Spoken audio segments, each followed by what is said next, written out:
minasyaitonirrajim. Bismillahirrahmanirrahim.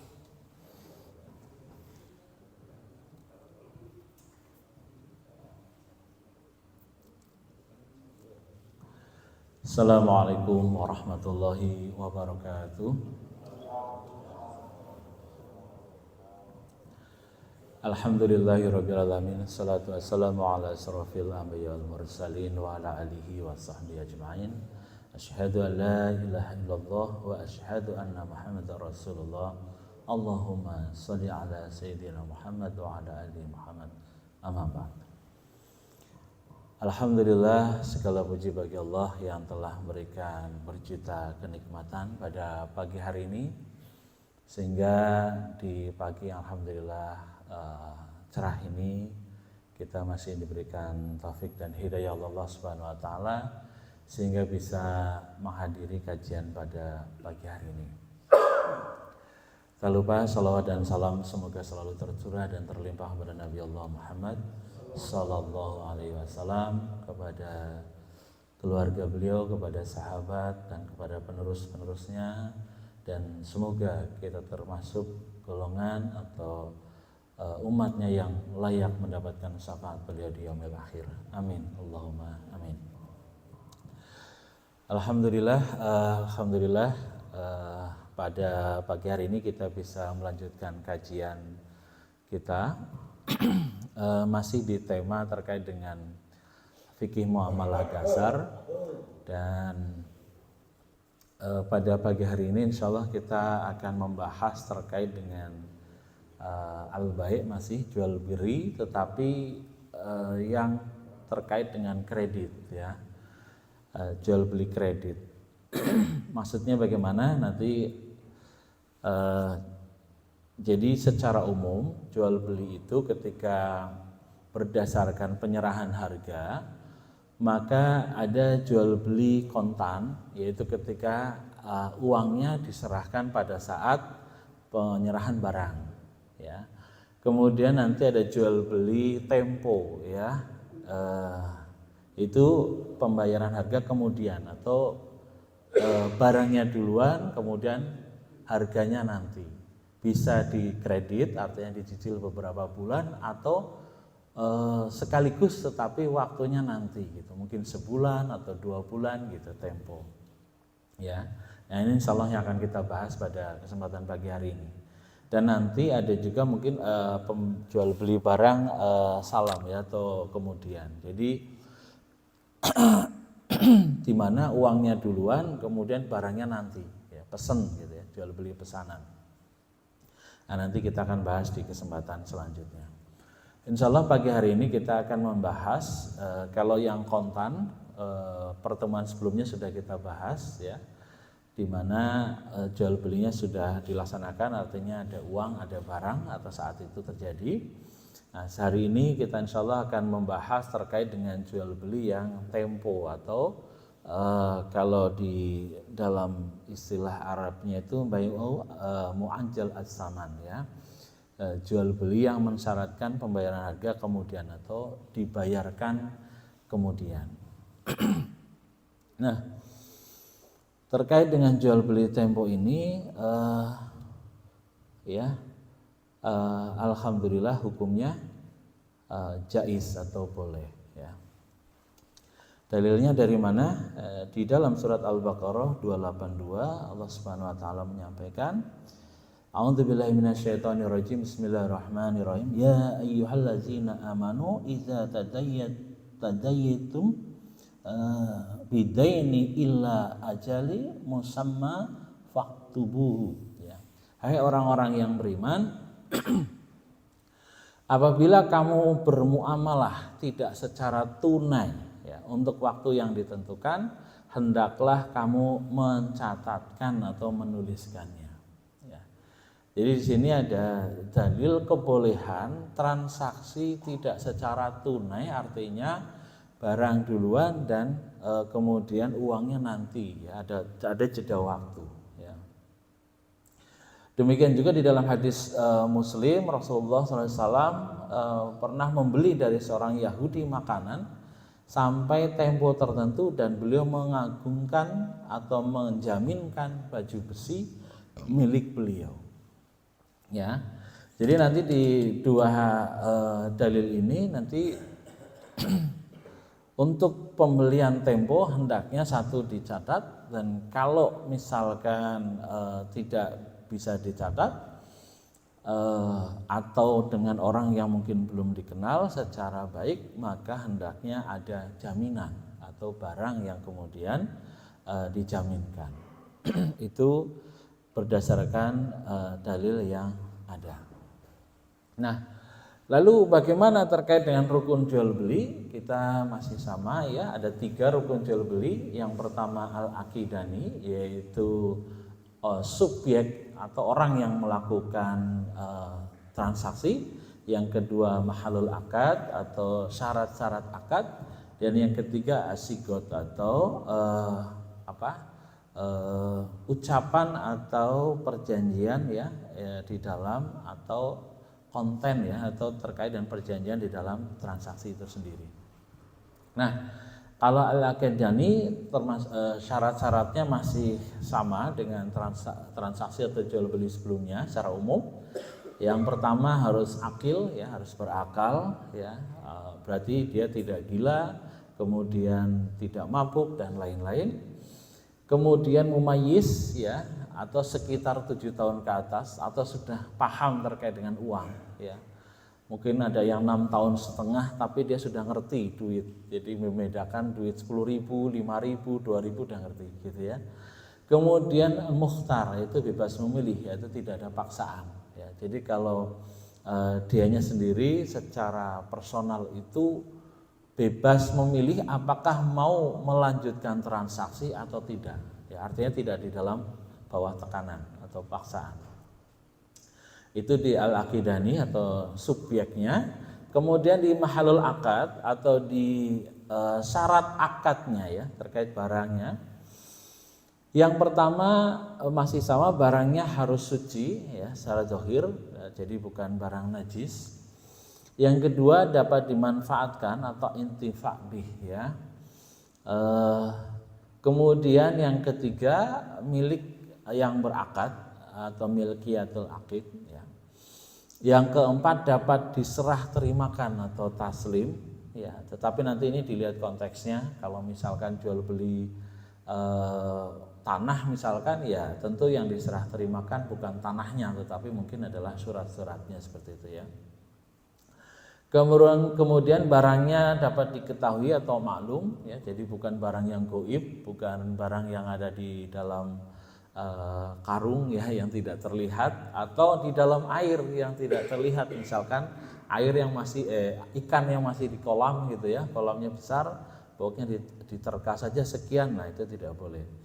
Kemudian barangnya makbud, sudah dipegang oleh penjual, dan terakhir bukan barang ribawi. Nah ini yang mungkin membedakan dengan transaksi sebelumnya. Kalau transaksi sebelumnya barang ribawi tidak masuk karena memang cash and carry ya, kontan, sehingga barang ribawi sudah pasti boleh. Nah tetapi kalau terkait hukum jual beli kredit, nanti ada hadis khusus atau dalil khusus yang membatasi terkait dengan barang ribawi, itu tidak boleh dijual belikan secara kredit ya, secara tempo waktunya itu tidak boleh. Nah nanti kita akan bahas barang-barang ribawi apa saja, nanti akan kita bahas setelah ini. Kemudian ketika di dalam sigot masih sama, yaitu syaratnya yang pertama muafik ya, berkesesuaian antara ijab dan qabul. Kemudian satu majelis akad antara ijab dan qabul, tidak boleh berpisah majelis akad. Ya, tidak ada fasil atau tidak boleh ada pemisahan antara ijab dan qabul dan saling mendengar atau sama ya. Artinya ucapan ijab dan qabul itu jelas terdengar, tidak samar, tidak ragu, atau tidak terhalang oleh sesuatu. Nah ini syarat-syarat rukun jual beli ya. Nah kemudian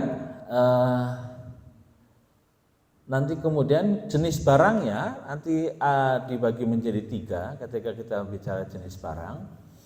Kalau sebelumnya mungkin hanya dibagi 2, yaitu barang misliat dan barang kimiat ya. Barang misliat itu apa? yaitu barang-barang yang secara umum sudah bisa dipahami, kemudian ada persyaratan yaitu bisa ditimbang, ditakar atau dihitung. Itu barang-barang misliat ya. Jadi barang yang ada padanya di berbagai pasar atau toko. Jadi memang barang yang secara umum sudah dipahami oleh masyarakat, kemudian barangnya bisa ditimbang, ditakar atau dihitung ya. Kemudian barangnya tidak perlu dideskripsikan atau dilihat secara detail. Kenapa? Karena misalnya contohnya beras, ya, jagung, tepung gitu ya, minyak goreng, telur, buah dan lain-lain. Jadi secara umum walaupun tidak melihat barang secara langsung ataupun tidak memeriksa secara detail, itu orang sudah paham. Oh, beras Cianjur, oh beras Ramos, oh beras ini begitu, ya. Nah, kalau bedanya dengan barang kimiat adalah barang-barang yang tidak ada padanya di berbagai pasar atau toko misalkan, ya secara tidak umum lah. Barangnya tidak perlu ditimbang, ditakar atau dihitung, kemudian barangnya perlu dideskripsikan atau dilihat secara detail. Ya, kenapa? Karena contohnya adalah misalkan tanah, rumah, mobil gitu ya, motor atau hewan ternak gitu, sehingga perlu dilihat ya. Makanya Bapak-bapak kalau mau beli hewan kurban biasanya ngecek dulu ya. Walaupun di foto kelihatannya bagus gitu ya, tetapi perlu dicek ini beneran sehat enggak, beneran bersih enggak dan lain-lain gitu. Nah, ini barang kimiat namanya nanti golongannya ya. Kemudian yang ketiga yaitu jenis barang ribawi. Nah, ini barang yang terikat dengan ketentuan hukum-hukum riba nanti. Ya, apa saja barang ribawi nanti ada 6 ya, emas, perak ya, termasuk uang ya, kemudian gandum, juawut, kurma dan garam ya. Nah, mungkin emas saya kira bisa pahami ya, emas bisa dalam bentuk emas batangan logam mulia atau emas perhiasan, itu sama. Kemudian perak, walaupun mungkin sekarang kita jarang menggunakan mata uang perak, tetapi ini zaman dahulu ini digunakan secara luas ya, sehingga ini termasuk. Nah, termasuk juga nanti uang, karena emas dan perak itu dahulunya itu mata uang ya. Jadi maka dulu di Arab sana mata uangnya dinar dan dirham misalkan. Dinar itu emas, dirham itu perak. Jadi itu terkait dengan mata uang. Maka dari itu uang kertas termasuk yang kemudian masuk kategori barang ribawi digolongkannya ya. Gandum saya kira harus bisa dipahami, kita paham gandum. Kemudian juawut ada yang paham? Tahu ya, karena menurut sejarahnya juawut itu sebelum ada masyarakat Jawa terutama itu dulu makannya juawut ya. Sebelum makan nasi ya. Jadi juawut itu makanya kenapa dikatakan Jawa itu karena makannya juawut gitu, Jawa ya. Nah, kemudian ketika berdatangan orang India membawa beras ya, gabah seperti itu kemudian ditanam, sehingga masyarakat Jawa itu lebih suka makan beras padi gitu ya. Sehingga kemudian juawut itu ditinggalkan. Sekarang itu biasanya hanya untuk makan burung ya. Itu seperti kalau orang Jawa ada yang bilang jagung cantel ya. Seperti jagung gitu, seperti bijinya kecil-kecil dan itu agak tinggi seperti itu. Nah, dulu itu makanan pokok masyarakat Jawa. Kemudian kurma dan garam. Saya kira kurma bisa dipahami dan garam ya. Garam ini hati-hati walaupun kelihatannya barang sepele sekarang ya. Tapi zaman dulu garam ini termasuk barang mata uang ya, karena untuk transaksi dulu pakai garam ya sebagian. Dan garam dulu belum didapatkan dari laut, dulu garam itu ditambang. Jadi tambang garam ya, ada satu bukit ya, yang itu kemudian ya, bukan gudang garam ya, kalau gudang garam ada gudangnya ya, gudang dan garam ini merek produk tertentu ya yang biasanya tidak boleh diiklankan ya. Nah, garam zaman dulu itu ditambang, jadi ada satu bukit ya, di beberapa negara itu masih ada, itu seperti garam Himalaya, makanya harganya masih mahal. Garam Himalaya itu ditambang, bukan dicari dari laut ya, bukan dikeringkan dari air laut. Nah, itu termasuk barang-barang ribawi. Nanti hukumnya ada sedikit perbedaan dibanding barang-barang yang lain. Nah, ini mungkin nanti yang harus kita pahami dengan jeli, bagaimana status hukum ribawi ini terkait dengan transaksi kredit atau jual yang tidak kontan. Nah, dalilnya itu banyak terkait dengan barang-barang ribawi, seperti hadis Muslim. Rasulullah telah aku telah mendengar bahwa Rasulullah SAW telah melarang jual beli emas dengan emas, perak dengan perak, bur dengan bur. Ya, bur itu tadi jawawud, syair dengan syair atau gandum dengan gandum, kurma dengan kurma, garam dengan garam, kecuali sama dan sepadan secara kontan atau tunai. Maka siapa saja yang menambahkan atau minta tambahan, maka dia telah melakukan riba, maka manusia dilarang untuk mengambilnya. Jadi ini termasuk kategori riba ketika ada selisih, ketika terjadi pertukaran antara emas dengan emas, perak dengan perak, ya, bur dengan bur tadi, syair dengan syair atau gandum dengan gandum, kurma dengan kurma dan garam dengan garam, itu harus sama dan sepadan, artinya sama jumlahnya. Walaupun kualitasnya berbeda, tetapi jumlahnya, timbangannya harus sama, gitu ya. Jadi kalau sekilo ya sama-sama sekilo. Walaupun mungkin misalkan kurma, satu kurma ajwa, ya, yang harganya mungkin 200.000 dengan kurma yang lain yang mungkin harganya cuma 50.000, tetap harus sama-sama beratnya sekilo, tidak boleh beda. Ya.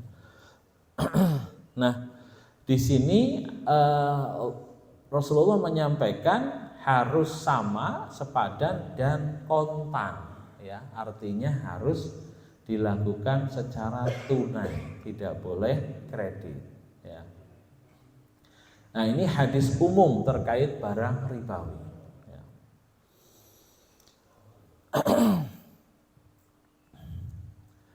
Baik. Jadi barang-barang ribawi itu ada 6 jenis, ya, tadi sudah disampaikan, emas, kemudian perak termasuk uang kertas, gandum, jawawud, kurma dan garam. Nah, jika barang ribawi sejenis dipertukarkan, maka yang pertama harus sama dan setimbang.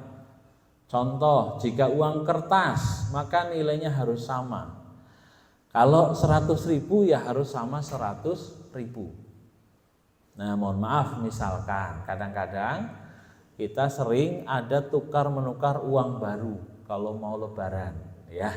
Itu juga di pinggir jalan, itu biasanya uang barunya 100.000, uang yang tidak baru biasanya 105 atau 110. Nah, itu tidak boleh karena nanti ini kategorinya riba.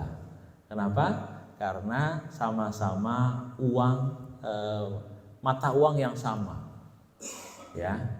Tapi kalau beda mata uang boleh, misalkan rupiah dengan dolar, rupiah dengan real, itu boleh beda nilainya.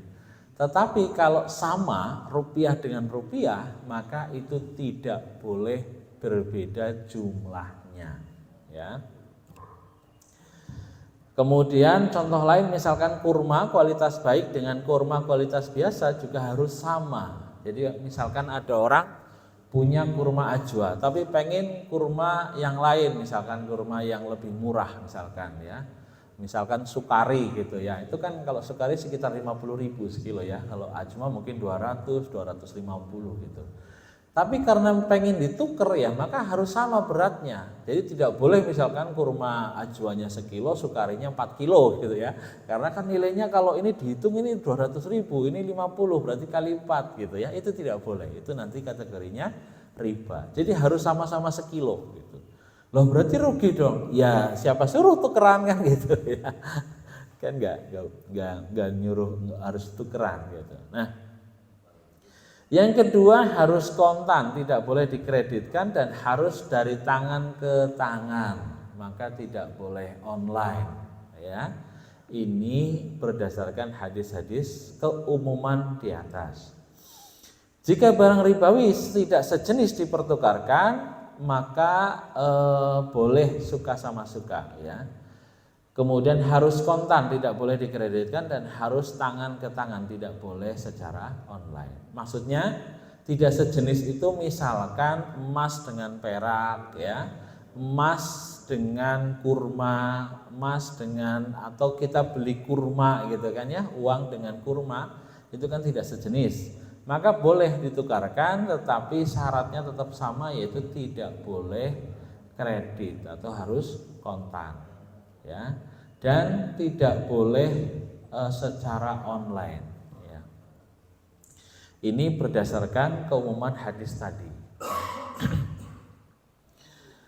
Nah, tetapi kemudian kalau kita cek kembali, maka ternyata ada beberapa yang dikecualikan dari barang-barang ribawi ini ya. Itu kan dari dalil umum ya. Kemudian ketika ada dalil khusus, maka dalil khusus itulah yang nanti lebih kuat untuk digunakan. Jadi ketika di dalam hukum istimbat hukum ya, penarikan hukum, ini hukumnya apa sih sebenarnya, halal atau haram atau bagaimana? Nah itu nanti dicari dulu hadis. Jadi kan prosesnya itu, proses ijtihad itu kan seluruh dalil itu dikumpulkan dulu yang terkait ini. Nah kemudian nanti akan dikumpulkan, kemudian akan dikelompokkan mana yang sifatnya umum, diumumkan dulu. Kemudian nanti yang sifatnya khusus sebagai pengecualian. Nah yang khusus inilah yang nanti lebih kuat ketimbang yang umum ya. Ya, maka misalkan kita bisa melihat nanti ada pengecualian. Ternyata dari 6 jenis barang ribawi itu ada beberapa yang dikecualikan tidak secara tunai ya atau kontan. Nah, yang pertama terkait dengan emas dan perak itu secara mutlak tidak boleh dikreditkan ya, secara mutlak. Tetapi untuk 4 barang ribawi lainnya, yaitu yang makanan, itu gandum, jawawut, kurma dan garam, itu ternyata boleh dikreditkan atau ada jeda waktu ya. Contohnya misalkan yang pertama dijual dengan akad salam ya, pesanan ya, tidak dikreditkan tapi bisa berarti nanti bisa online. Kemudian boleh kredit, boleh online, syaratnya harus ada barang jaminan ya. Jadi kalau boleh online pun nanti jangan yang model COD ya. Kalau COD itu kan nanti uangnya belakangan, barangnya belakangan. Itu enggak boleh nanti. Tetapi kalau dibayar di depan itu boleh ya. Online-nya ya dibedakan. Walaupun nanti kalau transaksi online atau marketplace nanti kita akan bahas sesi khusus ya, karena cukup banyak pernak-perniknya. Kemudian boleh kredit, boleh online, syaratnya jika tidak ada rohon maka kedua belah pihak harus sudah saling percaya atau sudah saling mengenal. Jadi syarat yang ketiga itu boleh misalkan kredit atau online, misalkan pesan lewat HP gitu ya. Tolong dikirim barang ini, itu kan berarti pesanan ya online ya, karena pakai handphone misalkan. Kita beli ke teman kita yang sudah kenal, yaitu misalkan pesan kurma misalkan. Tolong dikirim kurma, saya beli kurma 10 kilo, tolong dikirim ke rumah. Nah, itu kan berarti tidak cash ya, tetapi itu boleh misalkan dibayar duluan atau ada karena sudah saling percaya. Nah, dalilnya dari mana kebolehan pesan online atau tidak boleh kredit? Yaitu Rasulullah SAW di dalam hadis Muslim, Nabi SAW datang ke Madinah dan mereka mensalaf buah 1 dan 2 tahun. Maka Nabi SAW bersabda, siapa saja yang mensalaf kurma maka hendaklah dia mensalaf pada takaran yang jelas dan timbangannya yang jelas sampai tempo yang jelas. Mensalaf maksudnya adalah membeli dengan salam, beli pesan gitu ya. Jadi zaman dahulu Nabi dan para sahabat itu biasa pesen kurma ke orang ya, misalkan ke petani itu untuk waktu 1 tahun atau 2 tahun ya. Jadi artinya begini, si petani itu belum punya kurma nih, karena maksudnya kurmanya belum bisa dipanen misalkan ya. Kemudian Nabi dan para sahabat itu biasa beli kurma ya, pesan ya, beli pesan, tolong nanti sediakan kurma misalkan 1 ton, ini uangnya gitu ya. Kapan? Misalkan tahun depan, nanti pas bulan Ramadan tahun depan tolong saya siapkan kurma 1 ton, ini uangnya. Itu jual beli salam, pesanan ya. Dan dibayar di depan. Jadi bayarnya di depan. Ya, tetapi harus jelas. Jenis kurmanya jelas, berapa beratnya jelas, kemudian waktunya juga jelas. Waktunya kapan? Itu jelas. Ya. Nah, sehingga nanti tidak terjadi cekcok ya. Misalkan ini kurmanya beda jenisnya gitu ya, atau timbangannya salah atau waktunya berbeda. Nah, ini tidak boleh terjadi. Maka biasanya ditulis yang seperti ini, perjanjian seperti ini. Nah, mungkin juga sama kalau hari ini itu biasanya perusahaan ya atau pabrik biasanya ngeluarin PO gitu ya, purchasing order gitu kan, surat pesanan gitu barang. Nah, itu kan bisa jadi nanti barangnya baru seminggu atau sebulan lagi baru dikirim begitu. Ya. Kalau barang bukan riba sih nggak ada masalah. Cuma kalau ini barang riba yang paling ya harus diperhatikan. Nah, kemudian jadi ini dikecualikan karena ternyata dulu para sahabat dan termasuk Nabi itu biasa melakukan salaf atau membeli dengan salam ya, produk-produk yang termasuk barang ribawi. Nah, sehingga ini bisa menjadi dalil bahwa barang-barang ribawi yang termasuk makanan tadi boleh online dan tidak boleh kredit, tetapi tetap syaratnya tidak boleh kredit. Nah, termasuk Rasulullah itu pernah membeli dari orang Yahudi makanan sampai tempo tertentu dan beliau mengagungkan baju besi milik beliau ya, Masya Allah. Jadi Rasulullah mohon maaf itu terkadang beli makanan saja harus menjaminkan baju besi, artinya beliau sedang tidak punya uang ya. Ini manusia yang paling mulia di muka bumi ini saja terkadang nggak punya uang gitu ya. Jadi kalau bapak-bapak hari ini masih punya uang, masih punya tabungan, alhamdulillah gitu ya. Karena Nabi sendiri itu kadang-kadang tidak punya uang ya, sampai harus menjaminkan baju besi milik beliau. Nah, ini menjadi dalil bahwa boleh kredit, boleh online, wajib ada barang jaminan atau rahn ya. Kemudian boleh kredit, boleh online, tidak wajib ada barang jaminan, yaitu ketika tadi sudah saling mengenal. Nah, ini nanti di ayat surat Al-Baqarah 283 ya. Itu jika kamu dalam perjalanan dan bermuamalah tidak secara tunai, sedang kamu tidak memperoleh seorang penulis ya, maka hendaklah ada barang tanggungan yang dipegang oleh yang berpiutang. Akan tetapi jika sebagian kamu mempercayai sebagian yang lain, artinya sudah saling kenal, sudah saling percaya, maka hendaklah yang dipercaya itu menunaikan amanahnya, hutangnya, dan hendaklah ia bertakwa kepada Allah Subhanahu wa taala. Ya. Jadi di sini berarti ketika bermuamalah itu tidak ada sang penulis ya, tidak sempat ditulis, maka hendaknya ada barang jaminan. Tapi barang jaminan pun tidak wajib seandainya antara penjual dan pembeli itu sudah saling percaya atau saling mengenal begitu ya. Nah, pembahasan selanjutnya adalah jual beli kredit dengan dua harga. Maksudnya bagaimana? Ini pembahasan selanjutnya ya.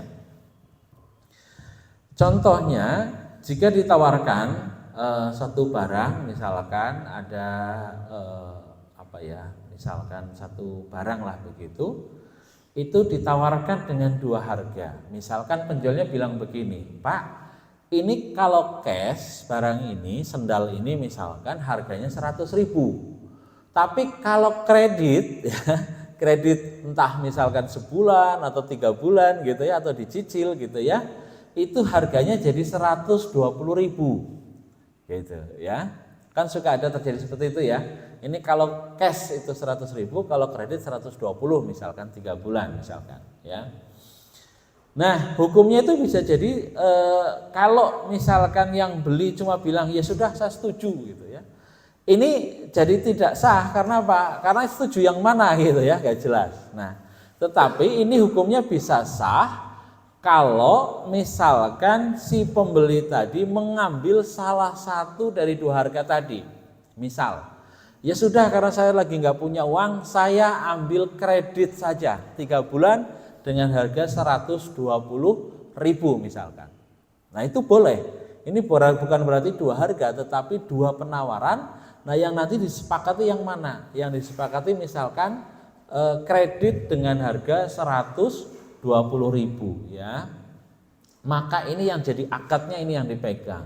Nah ini bukan berarti double akad, itu tidak, tetapi ini satu akad. Nah tetapi nanti tidak boleh terjadi perubahan harga. Ya, maksudnya bagaimana? Maksudnya begini. Misal berjalannya waktu 3 bulan, ya, itu harusnya kan dibayar nih 120. Ternyata ketika 3 bulan pas ditagih, itu dia nggak punya uang, gitu ya, yang beli. Kemudian penjualnya bilang, ya sudah, gimana mau ditempo lagi? Ya udah tempo lagi sebulan. Kalau ditempo lagi berarti harganya nambah, jadi 150.000 misalkan, ya. Contoh ini mirip ketika mohon maaf cicilan di bank, itu juga seperti itu ya. Ketika ada keterlambatan pembayaran atau cicilan-cicilan yang lain, kartu kredit dan lain-lain, biasanya kalau ada keterlambatan cicilan maka ada denda. Ya, biasanya seperti itu. Nah, denda ini atau penambahan harga ini tidak boleh karena ini termasuk riba. Ya. Jadi penambahan harga setelah harga ditetapkan itu tidak boleh. Jadi misalkan sudah 3 bulan ternyata nggak bisa bayar, ya nanti dinegosiasikan. Misalkan kalau ditempo ya silakan ditempo, tetapi tetap harganya tetap harus 120.000, jangan ditambah, ya seperti itu. Nah, ya jadi tidak boleh nanti karena gara telat didenda misalkan, itu tidak boleh. Kenapa? Karena sudah jadi perjanjiannya 120.000 ya. Atau misalkan tiba-tiba si pembeli ini udah punya uang nih baru sebulan gitu ya. Atau baru 2 hari udah punya uang, kemudian dia merubah akad. Ini saya beli cash aja deh 100.000, kan ini baru sehari gitu. Ya nggak boleh karena kemarin sudah akadnya 120. Jadi tetap harus dibayar 120. Walaupun waktunya dipercepat seperti itu, ya. Nah, kenapa hal ini? Maksudnya karena begini Bapak-bapak sekalian ya, ada hadis khusus terkait dengan double akad di dalam satu transaksi. Jadi Nabi SAW itu telah melarang adanya 2 jual beli dalam satu jual beli atau satu transaksi. Nah, hadis ini juga menjadi hukum kenapa mohon maaf leasing itu jadi tidak boleh. Leasing itu kan sewa dan beli ya. Kalau bapak-bapak misalkan atau ada penawaran ya dari misalkan kendaraan gitu ya, kan suka leasing. Leasing itu kan lease dan sale ya. Jadi sewa dan beli, 2 akad yang dijadikan satu. Maksudnya gimana? Maksudnya begini, kalau kita bisa mencicil dengan tertib sampai selesai maka dianggap beli. Tetapi kalau di tengah jalan kita berhenti karena satu dan lain hal, maka nanti hukumnya dianggap sewa, sehingga cicilan sebelumnya itu hangus karena dianggap menyewa motor tadi. Jadi tidak dihitung. Maka dari itu kalau leasing itu biasanya ketika walaupun cicilannya tinggal 1 bulan ya, kalau nggak bisa nyicil ya bisa ditarik itu motor. Kenapa? Akan dikembalikan kepada hukum ini selama ini nyewa gitu ya, bukan beli gitu. Karena hukumnya ternyata ada 2 transaksi, 2 akad di dalam satu transaksi, yaitu sewa dan beli. Dan Rasulullah itu melarang ini. Jadi kalau sewa ya sewa, beli ya beli. Tidak boleh 2 akad dijadikan satu transaksi di dalam satu transaksi. Nah ini hadisnya sangat jelas. Jadi maka inilah kenapa leasing itu jadi tidak boleh ya di dalam Islam, karena menggabungkan dua transaksi di dalam satu transaksi. Nah,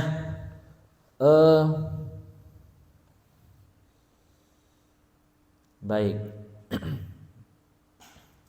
Kemudian bab yang terakhir ya yang selanjutnya terkait dengan jual beli kredit, itu ada satu istilah namanya jual beli inah ya. Jual beli inah. Jual beli inah itu maksudnya bagaimana? Jadi dulu itu sering terjadi zaman Nabi itu ya. Yaitu misalkan contohnya begini. Ada orang namanya Agus, misalkan menjual motor kepada Joko secara kredit 1 tahun dengan harga 12 juta. Ya, si Agus menjual kepada Joko secara kredit, ya, dicicil sebulan 1 juta, itu selama setahun, ya, berarti sebulan 1 juta selama 12 kali. Belinya kredit, jualnya kredit. Ya. Tetapi Joko kemudian menjual lagi kepada Agus secara tunai seharga 10 juta. Ya. Jadi si Agus jual kepada Joko itu kredit ya. Ini saya punya motor, silakan kamu beli kredit nih 12 bulan. Gitu ya. Kemudian si Joko jual lagi kepada si Agus secara tunai 10 juta. Ya. Sehingga Agus menyerahkan uang 10 juta kepada Joko secara tunai, dan nanti setiap bulan dia akan dicicil pembayaran motor tadi sebulan 1 juta sampai 12 bulan. Ya. Jadi ini sebenarnya kalau dipikir-pikir seperti orang utang duit ya. Orang utang duit tetapi karena takut riba, karena nanti si Agus ini juga nggak mau kalau ngutangin duit nggak ada bunganya, maka diakalilah dengan transaksi inah tadi ya. Si Agus jual ke sini kredit 12 bulan, berarti ini nanti nyicil setiap bulan 1 juta. Kemudian barangnya dijual lagi kepada si Agus sama si Joko dengan harga 10 juta. Jadi si Joko itu dapat duit 10 juta, kemudian nanti setiap bulan dia akan mencicil 1 juta sampai setahun, artinya mencicil 12 juta. Ini perdagangan seperti ini dulu sering terjadi. Ini namanya istilahnya jual beli inah di dalam Islam. Dan ini hukumnya haram, tidak boleh ya.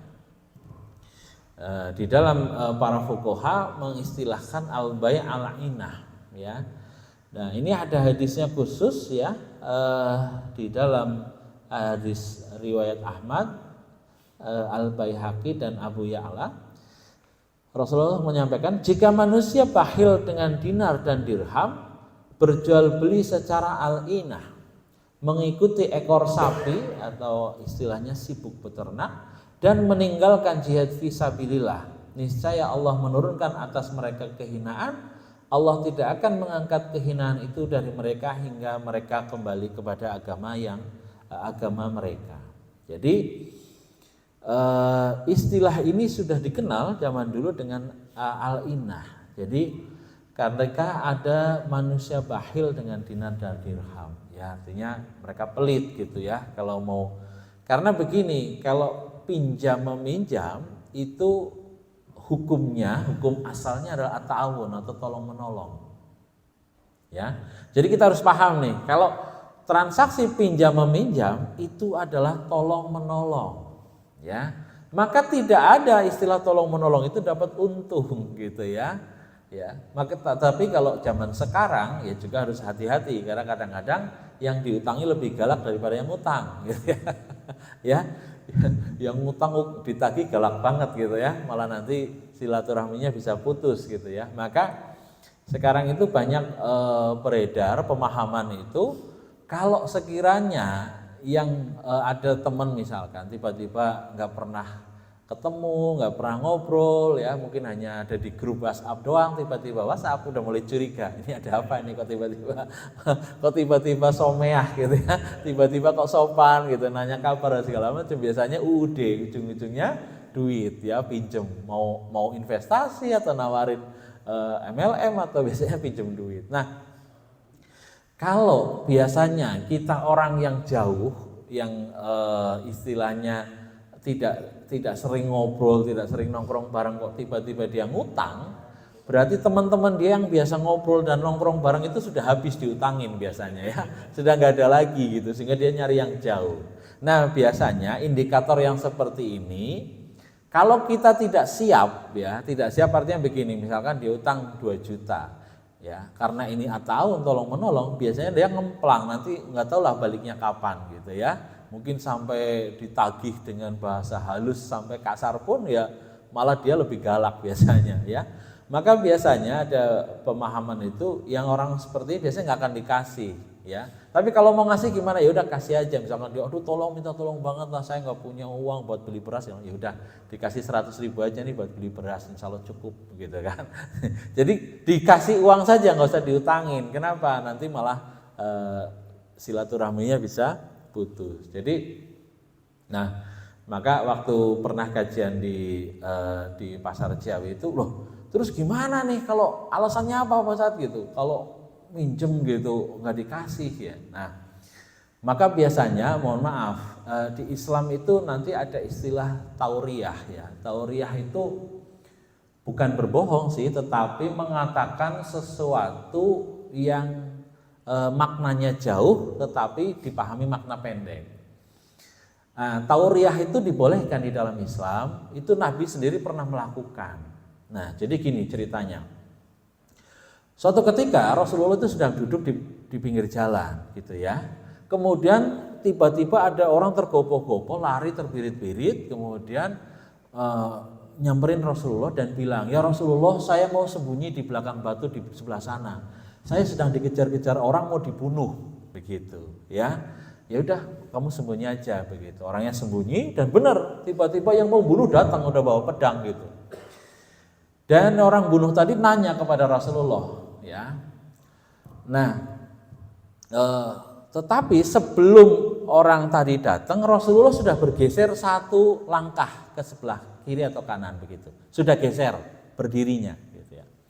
Begitu orang bunuh datang, nanya, "Ya Rasulullah, kau adalah orang yang paling jujur, kamu pasti tidak akan berbohong. Kamu lihat nggak orang yang tadi lari ke sini, orang yang begini ciri-cirinya, mau saya bunuh?" Gitu. Ya namanya manusia, kita nggak boleh kan membiarkan orang kok dibunuh begitu ya. Kemudian Rasulullah mengatakan begini, "Sejak saya berdiri di sini, saya tidak melihat orang lewat." Salah nggak Rasulullah? Enggak. Bohong nggak? Enggak. Tetapi dengan makna yang jauh. Jadi sejak berdiri, karena dia kan udah geser nih berdirinya, ya kan? Sejak saya berdiri di sini saya nggak melihat orang lewat, gitu. Ya, dan orang tersebut ya percaya karena Nabi gitu kan, kemudian dia pergi gitu ya. Ya dia tidak berbohong, dia dia juga menyelamatkan orang begitu. Ini disebut dengan tauriyah ya di dalam Islam. Ya. Maka waktu para beberapa pedagang di pasar itu, wah ini repot nih kalau ada orang utang, biasanya kita kalau alasan nggak punya uang juga nggak mungkin, masa iya kita orang dagang setiap hari nggak punya uang gitu. Ya udah saya sampaikan begini, ya sudah alasannya gini aja, waduh saat ini saya lagi nggak pegang uang gitu, ya kan nggak lagi pegang uang kan gitu ya, lagi pegang pisang lagi misalkan, waduh lagi nggak pegang uang gitu kan. Ya kan nggak pegang uang beneran ya, dalam makna beneran, bukan dalam arti nggak punya tabungan, ya tabungan pasti punya gitu ya. Nah itu istilah di dalam Islam disebut dengan tauriyah ya. Nah, itu memang kemampuan tersendiri ya. Tapi ini bukan ngajarin orang bohong, bukan, tetapi ini sesuatu yang memang kadang-kadang digunakan untuk dalam kondisi darurat atau yang lain-lain. Ini ya satu, kita tidak bohong, yang kedua juga tidak mengatakan sejujurnya gitu ya, karena demi misalkan menyelamatkan orang seperti itu, daripada nanti berantem gara-gara diutangin, ya lebih baik bilang tadi, waduh lagi nggak pegang uang gitu kan, ya benar-benar kita nggak pegang uang kan gitu, uangnya dikantongin soalnya gitu seperti itu ya.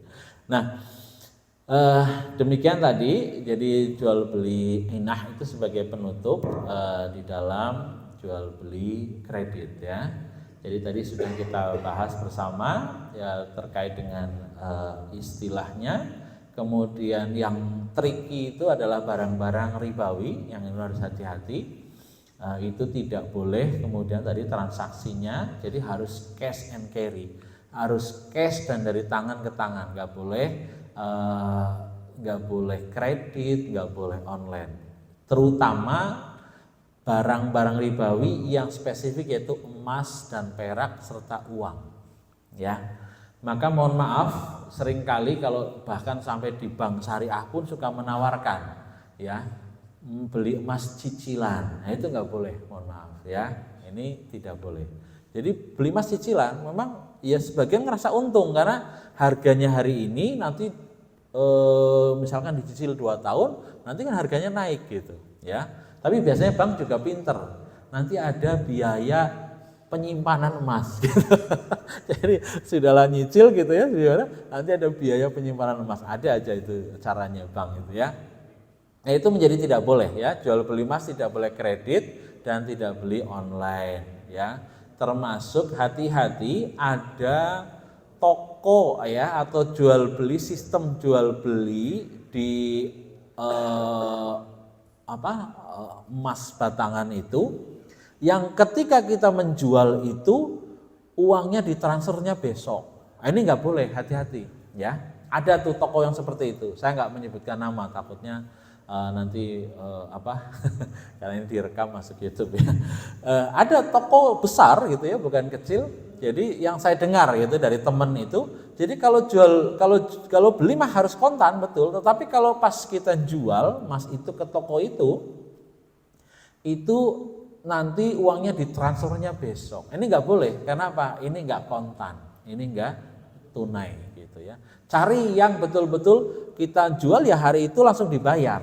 Bayarnya entah mau ditransfer, entah mau uang cash, yang jelas masih ketika kita masih bertatap muka ya, masih di dalam satu akad, itu boleh. Misalkan malas bawa uang, udah transfer aja ke rekening saya, ya boleh, nanti ditunggu sampai uangnya masuk, cering masuk, oke udah sah, berarti udah jual belinya sah, seperti itu. Baik, mungkin itu sebagai penutup. Wallahu a'lam bishawab. Kalau mau ada diskusi, kalau masih ada waktu, kami persilahkan. Kalau sudah habis, masih ada. Oh ya, maka silakan.